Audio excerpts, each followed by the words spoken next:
Ravi colours இன்றைய trending பெண்களுக்கான exclusive கலெக்ஷனுடன் kurtis, palazzo pant, Patiala pant, துப்பட்டாக்கள், ஷேப்வேர்கள், நைட்டிகள், பிராண்டட் உள்ளாடைகளும் கிடைக்கும். ரவி கலர்ஸ், நேரு வீதி, ராஜா தியேட்டர் சிக்னல் அருகில், புதுச்சேரி. வணக்கம். முக்கிய செய்திகள். கிழக்கு கடற்கரை சாலையில் திடீர் சாலை மறியலில் ஈடுபட்ட மீனவர்கள். கடும் போக்குவரத்து பாதிப்பால் பொதுமக்கள் அவதி. கற்களால் தாக்கி வாலிபர் கொலை. புதுச்சேரியின் எல்லைப் பகுதியான முள்ளோடையில் பரபரப்பு. டிசம்பர் 9ஆம் தேதி புதுச்சேரியில் தமிழக வெற்றிக் கழக பொதுக்கூட்டம். மீண்டும் அனுமதி கேட்டு மனு அளித்த கட்சியினர். 100 நாள் வேலையை தொடர்ந்து வழங்க வலியுறுத்தல். திருபுவனையில் பெண்கள் திடீர் சாலை மறியலில் ஈடுபட்டதால் போக்குவரத்து பாதிப்பு. இனி விரிவான செய்திகள். புதுச்சேரி கிழக்கு கடற்கரை சாலையில் படகு மற்றும் மீன்பிடி வலைகளுடன் மீனவர்கள் திடீர் மறியல் போராட்டத்தில் ஈடுபட்டதால் சுமார் 1.5 மணி நேரத்திற்கும் மேலாக போக்குவரத்து கடுமையாக பாதிக்கப்பட்டது. புதுச்சேரி காலாப்பட்டு, சின்ன காலாப்பட்டு பகுதிகளில் 500க்கும் மேற்பட்ட மீனவ குடும்பங்கள் வசித்து வருகின்றன. சுமார் 200 படகுகளில் இவர்கள் மீன்பிடி தொழில் செய்து வருகின்றனர். இதற்கிடையே சின்ன காலாப்பட்டு பகுதியில் அடிக்கடி கடல் அரிப்பு ஏற்படுகிறது. இதற்கு நிரந்தர தீர்வாக தூண்டில் முள்வளைவு அமைக்க வேண்டுமென நீண்ட காலமாக மீனவர்கள் கோரிக்கை விடுத்து வருகின்றனர்.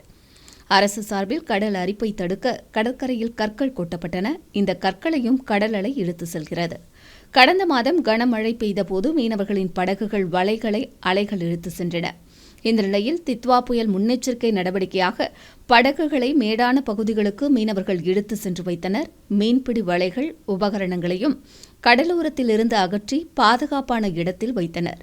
இந்நிலையில் 3ஆம் தேதி இரவு திடீரென கனமழை பெய்ததில் சின்ன காலாப்பட்டு மேட்டுப்பகுதியில் நிறுத்தி வைக்கப்பட்டிருந்த படகுகளை மழை வெள்ளம் கடலுக்குள் இழுத்து சென்றது. இதை கண்ட மீனவர்கள் உடனடியாக மீட்டனர். இருப்பினும் 3 படகுகள், வலைகளும் கடலுக்குள் இழுத்து செல்லப்பட்டன. வலைகளின் மதிப்பு 50 லட்சம் ரூபாய் என மீனவர்கள் தெரிவித்தனர். இதையடுத்து சின்ன காலாப்பட்டு மீனவர்கள் 4ஆம் தேதி கிழக்கு கடற்கரை சாலையில் கடல் அரிப்பை தடுக்க நிரந்தர தீர்வு காண தூண்டில் முள்வளைவு அமைக்க வலியுறுத்தி திடீர் சாலை மறியலில் ஈடுபட்டனர்.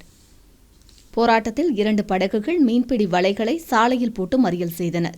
திடீர் போராட்டத்தால் புதுச்சேரி சென்னை கிழக்கு கடற்கரை சாலையில் இருபுறமும் சுமார் 3 கிலோமீட்டர் தூரம் வாகனங்கள் அணிவகுத்து நின்றன. இதனால் பள்ளி, கல்லூரிக்கு செல்லும் மாணவர்கள், பணிக்கு செல்லும் ஊழியர்கள் பாதிக்கப்பட்டனர். காலாப்பட்டு காவல்துறையினர் சம்பவ இடத்திற்கு வந்து போராட்டத்தில் ஈடுபட்ட மீனவர்களுடன் பேச்சுவார்த்தை நடத்தியும் அதிகாரிகள் வரும் வரை போராட்டத்தை கைவிட மாட்டோம் என மீனவர்கள் உறுதியாக தெரிவித்தனர். மாணவர்கள், ஊழியர்கள் பணிக்கு செல்ல வழிவிடும்படி காவல்துறையினர் கேட்டுக் கொண்டதன் அடிப்படையில் சாலையின் ஒருபுறத்தில் வாகனங்கள் செல்ல மீனவர்கள் வழிவிட்டனர். வாகனங்கள் சென்ற பின் தொடர்ந்து மறியலில் ஈடுபட்டனர். தகவல் அறிந்த காலாப்பட்டு தொகுதி சட்டமன்ற உறுப்பினர் கல்யாணசுந்தரம் அங்கு வந்து மீனவர்களுடன் பேச்சுவார்த்தை நடத்தினார். அப்போது வருகிற 8ஆம் தேதி தூண்டில் முள்வளைவு அமைக்க பூமி பூஜை நடைபெற உள்ளதாக தெரிவித்தார். இதை ஏற்று மீனவர்கள் போராட்டத்தை கைவிட்டனர். போராட்டத்தால் சுமார் 1.5 மணி நேரம் கிழக்கு கடற்கரை சாலையில் போக்குவரத்து கடுமையாக பாதிக்கப்பட்டது. புதுச்சேரியின் எல்லைப் பகுதியான முள்ளோடையில் கல்லால் தாக்கப்பட்டு வாலிபர் கொலை செய்யப்பட்டுள்ள சம்பவம் அதிர்ச்சியை ஏற்படுத்தியுள்ளது. புதுச்சேரி கடலூர் சாலையின் எல்லைப் பகுதியான முள்ளோடையில் டீக்கடை முன்பு 40 வயது மதிக்கத்தக்க நபர் தலையில் பலத்த காயங்களுடன் இறந்து கிடந்தார். டீக்கடையை திறக்க வந்த உரிமையாளர் இதைக் கண்டு அதிர்ச்சியடைந்து இதுகுறித்து கிருமாம்பாக்கம் காவல்துறைக்கு தகவல் தெரிவித்தார். காவல் கண்காணிப்பாளர் ஜிந்தா கோதண்டராமன், பாகூர் காவல் ஆய்வாளர் சஜித், கிருமாம்பாக்கம் உதவி காவல் ஆய்வாளர் விஜயகுமார் தலைமையிலான காவல்துறையினர் சம்பவ இடத்திற்கு விரைந்து வந்தனர். பலத்த காயங்களுடன் பிணமாக கிடந்த வாலிபரின் உடலை கைப்பற்றி பிரேத பரிசோதனைக்காக புதுச்சேரி அரசு மருத்துவமனைக்கு அனுப்பி வைத்தனர். பின்னர் இதுகுறித்து விசாரணை நடத்தினர். முதற்கட்ட விசாரணையில் இறந்து கிடந்த நபர் சாலையோரம் பழைய பேப்பரை சேகரித்து கடைகளில் விற்று பிழைப்பு நடத்தி வந்தவர் என்பது தெரியவந்தது. மேலும் மர்ம நபர்கள் இவரை கல்லால் அடித்தும் தலையில் கல்லை போட்டும் கொலை செய்ததும் தெரியவந்தது.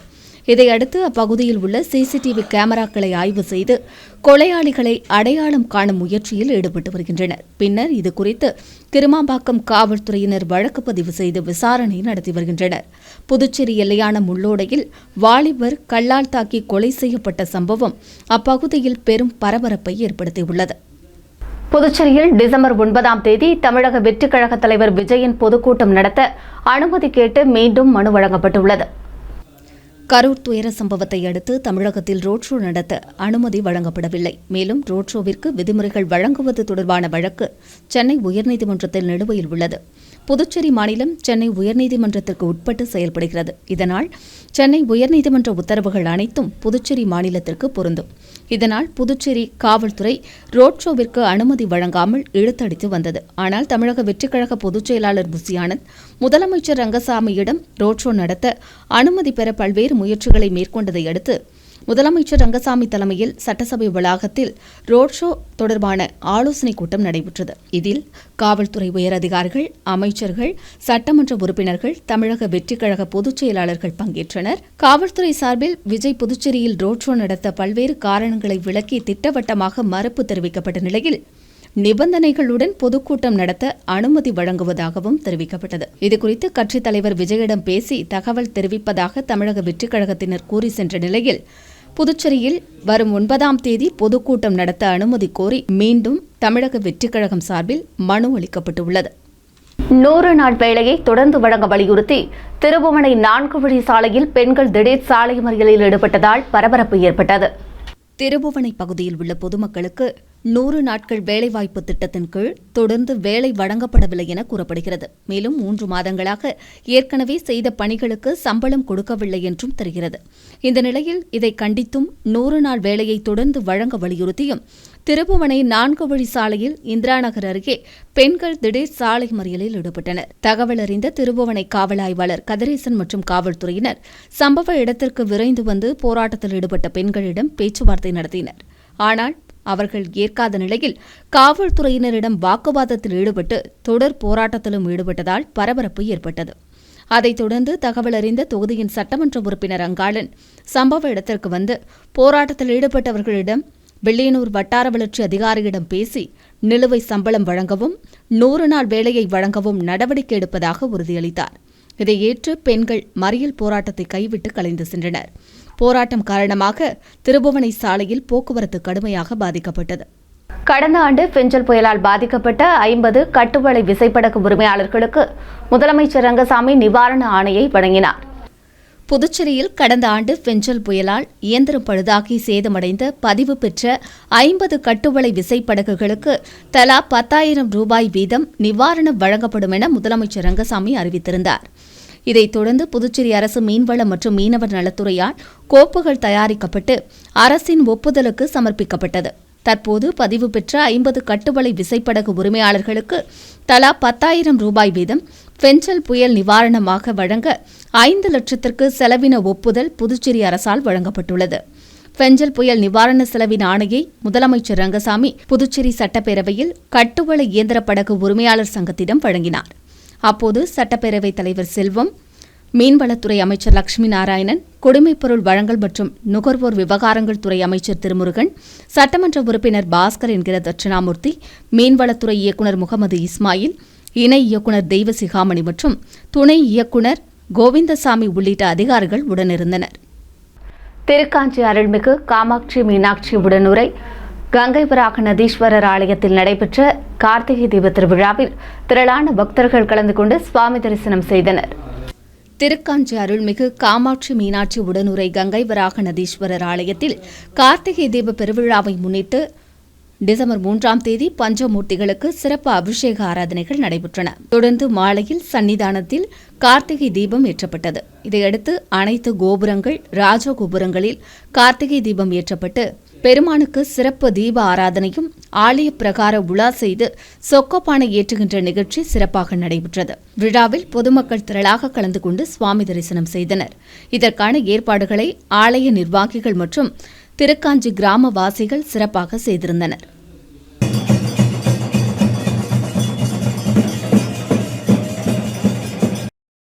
புதுச்சேரி ராஜ்நிவாஸ் என்று அழைக்கப்பட்ட ஆளுநர் மாளிகை டிசம்பர் 4ஆம் தேதி முதல் லோக் நிவாஸாக பெயர் மாற்றம் செய்யப்பட்டுள்ளது. நாட்டில் அனைத்து மாநிலங்களிலும் இருக்கும் ஆளுநர் மாளிகைகள் ராஜ்பவன் என்று அழைக்கப்பட்டு வந்தன. அதேபோல் யூனியன் பிரதேசங்களில் உள்ள துணைநிலை ஆளுநர்களின் மாளிகை ராஜ்நிவாஸ் என்று அழைக்கப்பட்டு வந்தது. இந்நிலையில் சென்னை கிண்டியில் உள்ள தமிழக ஆளுநரின் மாளிகையான ராஜ்பவன் பெயரை மக்கள் பவன் என மாற்றம் செய்ய வேண்டுமென அம்மாநில ஆளுநர் RN ரவி விருப்பம் தெரிவித்திருந்தார். இதை மத்திய உள்துறை அமைச்சகம் ஏற்ற நிலையில் பெயர் மாற்றம் செய்யப்பட்டுள்ளது. அதன்படி தமிழ்நாடு மட்டுமின்றி அனைத்து மாநிலங்களிலும் உள்ள ராஜ்பவன் பெயர்கள் லோக்பவன் என மாற்றம் செய்யப்பட்டுள்ளன. லோக்பவன் என்பதற்கு மக்கள் பவன் என்று பொருள். இந்நிலையில் புதுச்சேரி ஆளுநர் மாளிகை ராஜ்நிவாஸ் என அழைக்கப்படும். ஆளுநர் மாளிகையின் நுழைவு வாயிலின் இருபுறமும் ராஜ்நிவாஸ் என பொறிக்கப்பட்டிருக்கும். அந்த பெயர் பலகை 4ஆம் தேதி முதல் லோக் நிவாஸ் என மாற்றப்பட்டுள்ளது. 2026 சட்டமன்ற தேர்தலை முன்னிட்டு மின்னணு வாக்குப்பதிவு இயந்திரங்களின் முதற்கட்ட பரிசோதனை டிசம்பர் 8ஆம் தேதி தொடங்கப்படவுள்ள நிலையில் அரசியல் கட்சி பிரதிநிதிகளுடன் தேர்தல் அதிகாரி குலோத்துங்கன் ஆலோசனை நடத்தினார். புதுச்சேரி மாநிலத்தில் வருகிற 2026 சட்டமன்ற தேர்தலை முன்னிட்டு மின்னணு வாக்குப்பதிவு இயந்திரத்தின் முதற்கட்ட பரிசோதனை வருகிற 8ஆம் தேதி முதல் 15ஆம் தேதி வரை நடைபெறவுள்ளது. இது தொடர்பாக மாவட்ட தேர்தல் அதிகாரி குலோத்துங்கன் தலைமையில் மாவட்ட ஆட்சியர் அலுவலகத்தில் ஆலோசனைக் கூட்டம் நடைபெற்றது. கூட்டத்தில் அங்கீகரிக்கப்பட்ட தேசிய மற்றும் மாநில அரசியல் கட்சிகளின் பிரதிநிதிகள் பங்கேற்றனர். இதில் மின்னணு வாக்குப்பதிவு இயந்திரத்தின் முதற்கட்ட பரிசோதனை செயல் விளக்கம் குறித்து விளக்கமாக அரசியல் கட்சி பிரதிநிதிகளுக்கு தெரிவிக்கப்பட்டது. கூட்டத்தில் துணை மாவட்ட தேர்தல் அதிகாரி சிவசங்கரன் மற்றும் தேர்தல் அலுவலர்கள் உடனிருந்தனர். லாஸ்பேட்டை தொகுதிக்குட்பட்ட பல்வேறு இடங்களில் சட்டமன்ற உறுப்பினர் வைத்தியநாதனின் நடவடிக்கையால் தெருநாய்களை பிடிக்க நகராட்சி ஆணையர் உத்தரவிட்டார். உழவர்கரை நகராட்சி ஆணையர் சுரேஷ் ராஜிடம் லாஸ்பேட்டை தொகுதி சட்டமன்ற உறுப்பினர் வைத்தியநாதன் மனு அளித்தார். அம்மனுவில் லாஸ்பேட்டையில் பல ஆண்டுகளாக தெருநாய் தொல்லை உச்சகட்டத்தில் உள்ளது என்றும், குறிப்பாக ஜீவானந்தபுரம், குறிஞ்சி நகர், குமரநகர், அசோக் நகர், நெசவாளர் நகர், ஆனந்தா நகர், வள்ளலார் நகர் உள்ளிட்ட இடங்களில் தெருநாய்களின் தொல்லை அதிகமாக இருப்பதாக புகார் தெரிவித்திருந்தார். குழந்தைகள், முதியோர்கள் இதனால் கடுமையாக பாதிப்புக்கு ஆளாவதாகவும், தற்போது உழவர்கரை நகராட்சி சார்பில் தெருநாய்களை கட்டுப்படுத்த நடவடிக்கை எடுக்கப்பட்டு வருவதாகவும், தெருநாய் கட்டுப்படுத்துவதில் வேகம் இல்லை என்றும் புகார் தெரிவித்திருந்தார். எனவே போர்க்கால அடிப்படையில் லாஸ்பேட்டை பகுதிகளில் சுற்றித் திரியும் தெருநாய்களை பிடித்து அகற்ற வேண்டும் என்றும், அவற்றிற்கு நோய் தடுப்பூசி போட வேண்டும் என்றும் மனுவில் வலியுறுத்தியிருந்தார். மனுவை ஏற்ற உழவர்கரை நகராட்சி ஆணையர் லாஸ்பேட்டை தொகுதிக்குட்பட்ட நெசவாளர் நகர், வள்ளலார் நகர் மற்றும் ஆனந்தா நகர் உள்ளிட்ட 10க்கும் மேற்பட்ட பகுதிகளில் தெருநாய்களை பிடிக்க உத்தரவிட்டார்.